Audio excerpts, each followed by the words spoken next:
వేదికను అలంకరించిన పెద్దలకు, ఈ స్కూల్ హెడ్ మాస్టర్ గారు అవగాహన సదస్సులాగా ఏర్పరిచి మీ అందరికీ చైతన్యం కలిగించడానికి ఏర్పరిచారు. అదేవిధంగా డాక్టర్ గారు మీ అందరికీ సేవ చేస్తున్నారు. మీ వీళ్ళందరికీ కూడా కవి గారు నన్ను పిలిచారు. మీ అందరికీ కూడా ధన్యవాదాలు తెలుపుకుంటున్నాను. ముఖ్యంగా నేను ఒక పోలీస్ ఆఫీసర్ని, ఆయనలోనే మీకు మాట్లాడతాను. అట్ ది సేమ్ టైం మళ్ళీ ఎడ్యుకేషన్ విలువ దాని గురించి, నేటి బాలలే రేపటి పౌరులని ఎవరన్నారు? అన్నారు ఎవరైనా?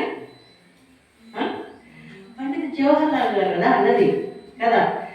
ఈ మాట మీకు ఎందుకు చెప్తున్నానంటే, చిల్డ్రన్స్ డే సందర్భంగా, బాలల దినోత్సవం సందర్భంగా మనం ఈ సెలబ్రేట్ చేసుకుంటున్నాం కనుక మీ అందరికీ చిల్డ్రన్స్ డే శుభాకాంక్షలు.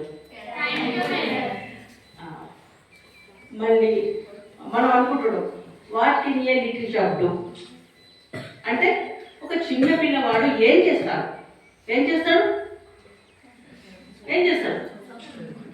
చదువుకోవాలి. చిన్నపిల్లవాడు ఏం చేయాలి? చదువుకోవాలి. ముఖ్యంగా మీ తల్లిదండ్రులు మిమ్మల్ని పనిలో పెట్టకుండా చదివిస్తున్నారు. అది గుర్తుపెట్టుకోండి. మీ బాధ్యత ఏంటిది? చదవడమే, వేరేం పని లేదు. కాకుంటే ఒక్కొక్కరు ఏం చేస్తున్నారు, పిల్లలు ఏం చేస్తున్నారు, చిన్న పిల్లలు కూడా చూస్తుంటే మనకి 24 గంటలు ఫోన్లే. వాళ్ళు 2 ఏళ్ళు కానీ 3 ఏళ్ళు కానీ ఎన్ని సంవత్సరాలు కానీ ఫోన్లు. ఆ ఫోన్లతో వాళ్ళంతా కళ్ళు పాడైపోతాయి కదా. మళ్ళీ బ్రెయిన్కి కూడా రేడియేషన్ వస్తుంది కదా. అందుకనే మిమ్మల్ని మీ తల్లిదండ్రులను పనిలో పెట్టకుండా చదివిస్తున్నారు కనుక ఆ చదువుకోవడం కోసమే మీ యొక్క టైం ఉన్నంత కేటాయించాలి. కొంచెం ఏమాత్రం టైం ఎక్కువ ఉన్నదనుకోండి, ఆటలలో పాల్గొంటే మీకు మెదడుకు వికాసం చెంది మళ్ళీ ఆటల పోటీలో వాటిలో పాల్గొంటే కూడా ప్రైజ్లు వస్తే ఏమవుతుంది? అందరూ మెచ్చుకుంటారు కదా. సచిన్ టెండూల్కర్ లాగా మంచి ప్లేయర్ కావచ్చు. మీకు మంచి పేరు వచ్చింది, మీరు బాగా చదువుకున్నారు, మంచి పేరు వచ్చిందనుకోండి. వస్తే ఎవరి పేరు వస్తుంది? మీ ఊరు ముందు మీ తల్లిదండ్రులకు వస్తుంది కదా. ఆ తర్వాత మీ ఊరికి వస్తుంది. మీ ఊరికి వచ్చిన తర్వాత మీ డిస్ట్రిక్ట్ వస్తుంది, మీ జిల్లాకు వస్తుంది, జిల్లాకు వచ్చిన స్టేట్కి వస్తుంది, దేశానికి వస్తుంది. ఒక సచిన్ టెండూల్కర్ కానివ్వండి, ఇంకెవరైనా సింధు వీళ్ళు కానివ్వండి, ఎవరైనా మీలాంటి పిల్లలే వాళ్ళు అంతకన్నా ఏమి గొప్పని కాదు. కాకుంటే వాళ్ళ యొక్క అభిరుచులు గుర్తించి వాళ్ళు చదువుకున్నారు అంతే. చదువుకి డబ్బుతో పని లేదండి. డబ్బుతో ఏమైనా పని ఉందా? లేదు. గవర్నమెంట్ చదివిస్తుంది, అన్ని విధాల గవర్నమెంట్ ప్రోత్సహిస్తుంది. ఆ పథకాలను మనం ఉపయోగించుకుంటే చాలు, మనం బాగా చదువుకుంటే చాలు అంతే. మీ యొక్క ఇప్పుడు ఏంటిదంటే, మీరు ఏం చేయాలి? కేవలం చదువుకోవాలి. ఆటల్లో కానివ్వండి, తల్లిదండ్రుల మాట విని, పేరెంట్స్ అంటే మన స్కూల్కి పంపించిన చదువుకోవడం తప్ప మీకు వేరే అవకాశం లేదు. మీరు ఉన్నా కానీ వాటి వైపు పోవద్దు. 24 గంటలు మనం ఫోన్ చూసినామనుకోండి, ఏమైతుంది తెలుసా? ఈ లింకును వాడండి, ఆ లింకును వాడండి అని పంపిస్తాడు. ఏంటిదా అని మనం వద్దుతాం. ఎవరికన్నా మీకు ఫోన్ ఉండవు కదా. ఫోన్ ఉండగా ఏం చేస్తుంటాం? ఆ మొదలు అన్నదేవరం తీసుకుని వచ్చేస్తాం లింక్. తర్వాత ఏమవుతుంది? సైబర్ క్రైమ్ అవుతుంది. ఉన్న డబ్బులన్నీ వెళ్ళిపోతున్నాయి. అంటే మీరు చేయబట్టి మీ తల్లిదండ్రులకు లాభమా నష్టమా? ఇట్లయితే నష్టమే కదా. అందుకని ఫోన్ అనేది మ్యాక్సిమం మనం దూరం పెట్టాలి. ఇంకా ముఖ్యంగా 10th క్లాస్ పిల్లలు అట్లా ఉన్నారనుకోండి. 10th క్లాస్ పిల్లలు వాళ్ళ చదువు కాకుండా ఫోన్లు అదంటే ఇవాళ సినిమాలు ఉన్నాయి. సినిమాలన్నీ ఏం చేస్తున్నారు? లవ్ అని చెప్పి మొదలు పెడుతున్నారు. మీ ఏజ్ కదా అవసరమా అన్నది కాదు అక్కడ అట్రాక్షన్. ఆ తర్వాత ఏమవుతుంది?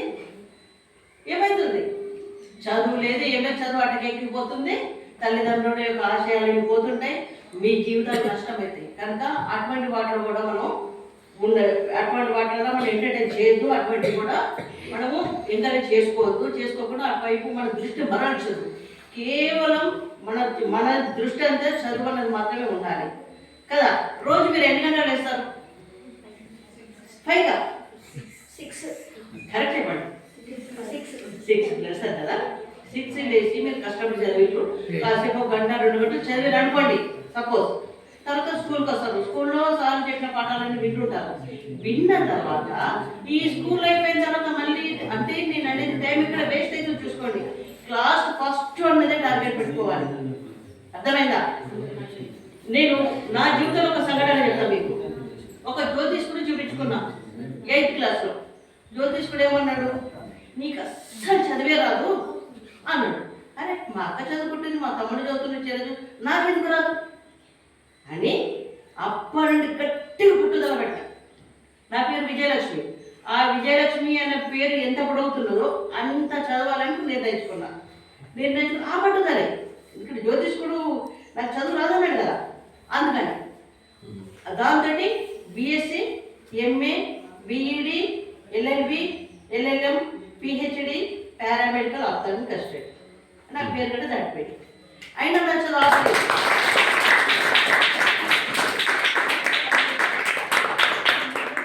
నా చదువు ఆపలేదు.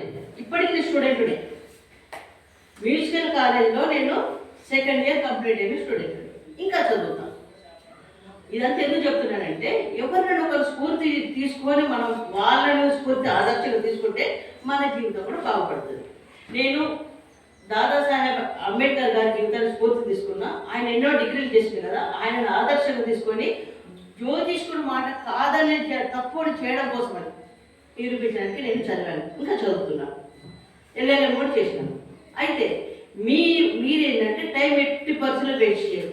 మనది ఎంతసేపు చదువుకున్నామా, ఆటలాడినామా, ఇవి తప్ప వేరే వాటికి మన మనసు మొగ్గు చూపొద్దు. ఓకేనా? మరి మీరందరూ బాగా చదివి మంచి ఉత్తీర్ణులు, మంచి ఏదైనా కలెక్టర్, ఐఏఎస్, ఐపీఎస్ ఆఫీసర్ అవుతారు అనుకోండి. అప్పుడు ఎంత గ్రేట్ ఉంటుంది. అందరూ అనుకుంటారు కోచింగ్ డబ్బులు అయితే ఇవన్నీ. నేను ఏమి కాదండి. రైల్వే స్టేషన్లో వైఫైని ఉపయోగించి ఐపీఎస్ ఆఫీసర్ అయిన ఉపయోగం. రైల్వే స్టేషన్లో వైఫై ఉంటుందా? ట్రైన్కి వైఫై కనెక్షన్ ఉంటుందా? అది చేసి కూలి ఆయన చదువుకోవడానికి లేక మన లాల్ బహదూర్ శాస్త్రి గారు ఉన్నారు కదా, ఆయన గోదావరికి ఈదారి నుంచి ఆధారికి ఈదుకుంటూ పోయి చదువుకున్నాడు. అంత కష్టపడి చదువుతూనే వాళ్ళందరూ ఇప్పటికీ గుర్తున్నారు. వాళ్ళు ఉన్నా లేకపోయినా ఇప్పటికీ వాళ్ళని మనం తలచుకుంటున్నాం. రేపు ప్రొద్దున్న మనని ఎవరైనా గుర్తుపెట్టుకోవాలంటే మనం బాగా చదవాలి, మన ఊరికి పేరు తేవాలి, దేశానికి పేరు తేవాలి. ఓకేనా? ఆ విధంగా చేస్తారా? ఫోన్ అన్నది వద్దు, లింకులు వద్దు, లవ్ వద్దు, ఏమీ వద్దండి. చదువు మాత్రమే మన టార్గెట్. ఓకే కదా? Bye. Thank you so much. ధన్యవాదాలు. కవి గారికి, మన హెడ్ మాస్టర్ గారికి, నాగన్న గారికి, మా డాక్టర్ గారికి చాలా చాలా కృతజ్ఞతలు తెలియజేసుకుంటున్నాను. శ్రద్ధగా విన్న పిల్లలందరికీ మరీ